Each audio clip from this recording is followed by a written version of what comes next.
আসসালামু আলাইকুম ওয়া রাহমাতুল্লাহ। ইন্নাল হামদুলিল্লাহ ওয়াসসালাতু ওয়াসসালামু আলা রাসূলিল্লাহ ওয়া আলা আলিহি ওয়া আসহাবিহি আজমাইন, আম্মা বা'দ। আউযু বিল্লাহি মিনাশ শাইতানির রাজীম। বিসমিল্লাহির রহমানির রহিম। ইন্নাহুম ইয়াকিদুনা কাইদা ওয়া আকিদু কাইদা ফামাহহিলিল কাফিরিনা আমহিলহুম রুয়াইদা। সম্মানিত দর্শক ও শ্রোতা, আমাদের আজকের আলোচনার বিষয় হচ্ছে ভয়ঙ্কর পরিকল্পনা ফাঁস, বাংলাদেশে কোন পথে ডুববে ভারত সেনা। আপনারা জানেন, সাম্প্রতিক সময়গুলোতে অপারেশন সিন্দুরের পরেই ভারতীয় প্রশাসন, ভারতীয় মিডিয়াগুলো অপারেশন বাংলাদেশ করার জন্য তারা পরিকল্পনা সাজাচ্ছে এবং এগুচ্ছে।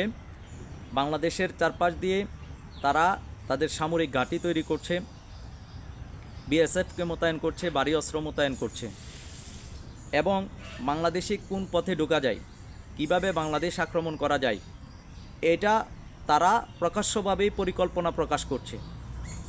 এটা কাকতালীয় কোনো ঘটনা না, এটা সাধারণ কোনো বিষয় না, এটা অবশ্যই গুরুত্বপূর্ণ বিষয়। যদিও এটি গুরুত্বপূর্ণ বিষয়, কিন্তু বাংলাদেশের আবেগী মুসলমানদেরকে দেখি তারা বলে যে এটা কখনোই সম্ভব না। তারা বলে স্বাধীন দেশে কোনোদিন আক্রমণ করতে পারবে না। এই যে আবেগ, আসলে মুসলমানদের অতি আবেগের কারণেই মুসলমানরা আরও গাফেল। আর কিছু কিছু অতি উৎসাহী মানুষ রয়েছে যারা আপনার বাস্তবতা উপলব্ধি না করেই, আপনার পূর্ব ইতিহাস না জেনেই কথা বলে। আপনারা জানেন ইউক্রেন এটি কি স্বাধীন দেশ ছিল না? তো ইউক্রেনে রাশিয়া কেন আক্রমণ করলো? এরপরে আফগানিস্তান কি স্বাধীন দেশ ছিল না? আফগানিস্তানে সোভিয়েত ইউনিয়ন এবং আমেরিকা কেন আক্রমণ করলো? ইরাক কি স্বাধীন দেশ ছিল না? ইরাকে কেন আমেরিকা আক্রমণ করলো? সিরিয়া কি স্বাধীন দেশ ছিল না? সিরিয়াতে কেন আক্রমণ করলো? এক একটা ইস্যু তৈরি করে তারা আক্রমণ করে। ঠিক হায়দ্রাবাদের কথা আপনারা জানেন, সিকিমের কথা জানেন। ভারত কীভাবে হায়দ্রাবাদকে দখল করছে, ভারত কীভাবে সিকিমকে দখল করছে, এগুলো কি স্বাধীন দেশ ছিল না? তো যারা অতি আবেগী তারা বলে আমরা কি ছেড়ে দিব, আমরা কি বসে থাকব? অথচ তাদেরকে যদি বলা হয় যে আসেন আয়সা পরিকল্পনা নেন, সবাই একত্রিত হন, তাহলে দেখবেন তারা একত্রিত হচ্ছে না, তারা বিচ্ছিন্ন অবস্থায় রয়েছে। আজকে মুসলমানদের অধপতনের মূল কারণ হচ্ছে তারা আপনার অনৈক্য, মুসলমানদের অনৈক্য, মুসলমানদের গাফলতি, মুসলমানদের অলসতা এবং মুসলমানদের দুনিয়ার লোভ, সম্পদের লোভ এবং নারীর লোভ। এই কারণে মুসলমানদের আজকের অধপতন। বিশেষ করে যদি আমরা দেখি, মুসলিম বিশ্বের অধপতনের মূল কারণ হচ্ছে মুসলিম বিশ্বের অনৈক্য এবং অর্থলোভ এবং নারী লোভ। এই কারণগুলোর কারণে মুসলমানরা পিছিয়ে আছে। এখনও যারা আবেগের বশবর্তী হয়ে এই ধরনের কথা বলে যে এটা কখনো সম্ভব না, বাংলাদেশ ভারত আক্রমণ করবে না, এই সেই বলে যারা এটাকে অবহেলা করে, তারা যে আসলেই বাস্তবতা উপলব্ধি করতে ব্যর্থ, তারা যে পূর্ব ইতিহাস জানে না, তারা যে একেবারেই গাফেল, এই বিষয়গুলো কিন্তু স্পষ্ট। আমি কথা প্রসঙ্গে একজনকে দাওয়াত দিতে গিয়ে দেখলাম যে আমার সাথে অনেকেই কথা বলে আর এটা কখনোই সম্ভব না। তারা ধরে নিয়েছে যে বাংলাদেশে আক্রমণ করা সম্ভব না, অথচ আপনার একটা ইস্যু তৈরি করেছে। আপনারা জানেন চেহেলগামের যে ঘটনা কাশ্মীরের, সেখানে ভারত কোন ইস্যুতে আক্রমণ করেছে? তারা প্রথমে একটা ইস্যু তৈরি করেছে, সেটা কি চেহেলগ্রামে তারা সন্ত্রাসী হামলার অজুহাতে তারাই পরিকল্পিতভাবে একটা নাটক সাজিয়েছে, একটা ঘটনা ঘটিয়ে তারা পাকিস্তানে কিন্তু আক্রমণ শুরু করে দিয়েছে। বাংলাদেশের ক্ষেত্রে যে এমনটি হবে না, সেটি আপনারা কিভাবে নির্ভয় হয়ে গেলেন? বাংলাদেশকে নিয়ে তো তারা দীর্ঘমেয়াদী পরিকল্পনা, দীর্ঘ সময় ধরে বাংলাদেশকে তারা আপনার দখল করার জন্য পরিকল্পনা নিয়েছে এবং সেই পরিকল্পনা তো তারা প্রকাশও করেছে। আপনারা জানেন ভারতের যে নতুন জাতীয় সংসদ, সেখানে যখন উদ্বোধন করলো সেই মুরালের মধ্যে কি তারা অখণ্ড ভারতের চিত্রটা প্রকাশ করেনি? সেখানে কি ভারতের অংশ হিসেবে দাবি করেনি পাকিস্তান, বাংলাদেশ, নেপাল, ভুটান, শ্রীলঙ্কা, আফগানিস্তান, এগুলো অখণ্ড ভারতের অংশ? এর চেয়ে আর প্রকাশ্য কী ঘোষণা হতে পারে? আগে তারা সেটি প্রকাশ করেছে, এখন তারা কিভাবে বাংলাদেশে সামরিক আক্রমণ করা যাবে, সেনা কিভাবে ঢোকানো যাবে, Aaj Tak Bangla media, Republic Bangla media সহ এগুলো তো বিজিবির আইটি সেল। আপনি জানেন কিনা বিজিবি আইটি সেলের নিয়ন্ত্রণাধীন এই প্রতিষ্ঠানগুলো। এগুলো বিজিবির মুখপাত্র বলা যেতে পারে। তারাই বিজিবির প্ল্যান পরিকল্পনা প্রথমে প্রকাশ করে এবং সেই মোতাবেক তারা আস্তে আস্তে এগোয় এবং সেভাবে কাজ করে। তাজতক বাংলা, রিপাবলিক বাংলা সহ আরও যত মিডিয়াগুলো আছে সেই মিডিয়ার মধ্যে দেখবেন তারাই তাদের পরিকল্পনা ফাঁস করে দিচ্ছে বাংলাদেশে কোন পথে ঢুকবে। সেখানে সাবেক সেনা কর্মকর্তা আপনার বাংলাদেশের ম্যাপ একবারে চিকেন নেক এবং কোন দিক দিয়া কুমিল্লা এর রংপুর এই সাইটগুলোতে সীমান্ত অঞ্চলগুলোতে কোন কোন সাইটগুলোতে তারা আক্রমণ করবে সেই পরিকল্পনা সাজাচ্ছে। এবং আমি একটা ভিডিওতে আলোচনা করে দেখিয়েছিলাম যে বাংলাদেশের দুই পাশে তারা বিমান ঘাঁটি তৈরি করেছে, যেখান থেকে ঢাকাতে আক্রমণ করতে সর্বোচ্চ আধা ঘন্টা সময় লাগবে। ফাইটার জেট দিয়ে সেখান থেকে আক্রমণ করলে ঢাকাতে আক্রমণ করলে সর্বোচ্চ আধা ঘন্টা সময় লাগবে। সকল পরিকল্পনা তারা করেছে। এক্ষেত্রে আমাদের কি করণীয়? আমরা আবেগের বশবর্তী হয়ে আমরা বলতেছি এগুলো হচ্ছে না, অথচ ইমাম মাহমুদ এসেছেন সতর্ককারী হিসেবে সতর্ক করার জন্য। ইমাম মাহমুদ যখন সতর্ক করছেন তখনই আপনাকে ধরে নিতে হবে যে এই ঘটনাটা অবশ্যই ঘটবে।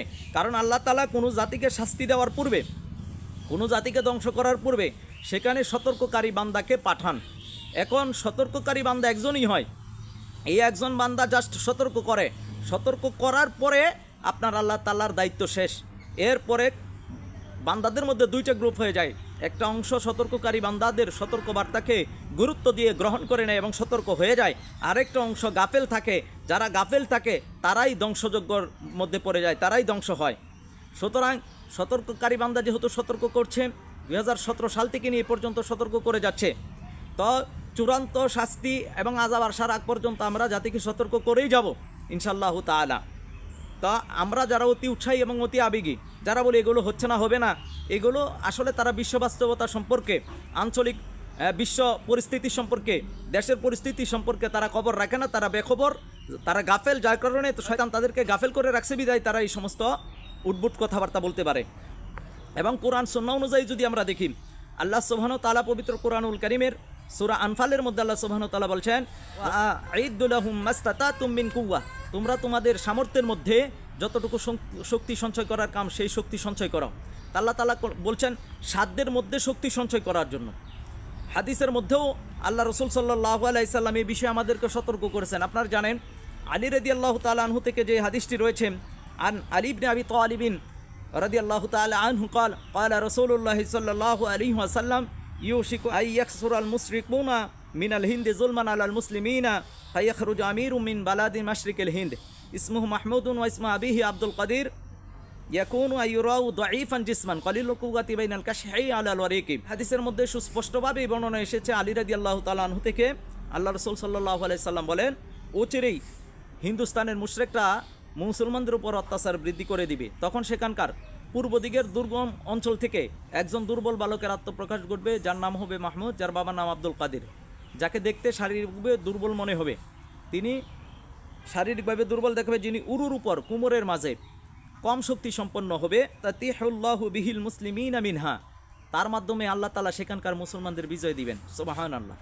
অত্র হাদিসের মধ্যে বলা হয়েছে হিন্দুস্তানের মুশরিকরা বন্ধু অঞ্চলের মুসলমানদের উপর অত্যাচার বৃদ্ধি করে দিবে।